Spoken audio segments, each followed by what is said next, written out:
My mom kicked me out for her new family, then demanded college money for my siblings when she found out I'm successful. The day my mom told me I had to leave, I was folding laundry in my bedroom. She didn't even sit down, just stood in my doorway and said, "We need to talk about your living situation." I was 16. Her new husband Brian had been hinting for months that their real family needed space. The twins were turning 2. And apparently my presence was making things financially tight. Funny how money was never tight when she wanted her weekly mani pitas or when Brian bought his 3rd motorcycle that same week. "You're mature enough to figure things out," she said, not meeting my eyes. "Your grandparents have that spare room. We've already called them." I packed everything I owned into 2 garbage bags. She watched from the kitchen window as I loaded them into my beat-up minivan. Didn't even come outside to say goodbye or ask if I had gas money for the drive. For the next 15 years, I saw her exactly 4 times, all at family funerals. She'd nod politely like I was a distant acquaintance, never asking about college, my job, or if I was even alive. Her Instagram was full of family vacations and the twins' achievements. I wasn't in a single photo. I put myself through state school working 3 jobs, warehouse nights, weekend catering, tutoring between classes, graduated with honors in computer science while she was posting about how blessed she felt watching her babies grow up. I celebrated alone while her perfect family had graduation parties I was never invited to. Last month, I got promoted to senior director at a Fortune 500 tech company. The salary was life-changing, more money than I'd ever imagined. I celebrated alone with Chinese takeout, like most of my milestones.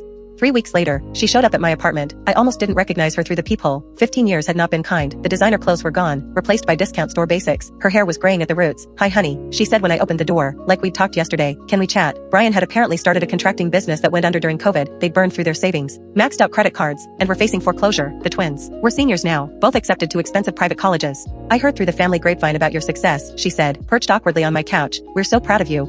After 15 years of radio silence, the timing is actually perfect, she continued. "Since you're doing so well, maybe you could help with the twins' tuition. It would mean everything to your siblings." My siblings, kids I'd met exactly twice, who probably didn't even know I existed. I let the silence stretch until she started fidgeting. Then I pulled out my phone and opened my banking app. "You want to know what this number represents?" I said, showing her my account balance. Her eyes widened. "Every dollar in here came from working 70-hour weeks while you were playing Happy Family. Every investment, every promotion, every success I earned alone." Her face went pale. "But family helps family." Family, I laughed, and it came out harder than I intended. "When was I ever family? You kicked out a 16-year-old because your real children deserved better. Remember, those were your exact words." She tried the waterworks, talked about how hard it had been as a single mom, how Brian had pressured her, how she'd made mistakes but wanted to make amends. I listened to the whole performance. Then I walked to my kitchen and came back with something. "Recognize this?" I held up a crumpled piece of paper, the note I'd left on her kitchen counter the day I moved out, thanking her for everything and promising to stay in touch. She'd never responded. "I kept this for 15 years, I said. "Want to know why?" "Because I thought someday you'd remember you had another child, that someday you'd call just to see if I was okay." The tears were real now. "But 15 years too late. I need to get ready for work," I said, opening the door. "Good luck with the tuition." She begged for 5 more minutes, promised we could rebuild our relationship, said the twins would love to know their big brother. I handed her the note. "Give this to your real children. Maybe they'll understand why family helps family and why some bridges burn completely." She left sobbing. I made coffee and checked my investment portfolio. Turns out abandoning your kid doesn't pay dividends.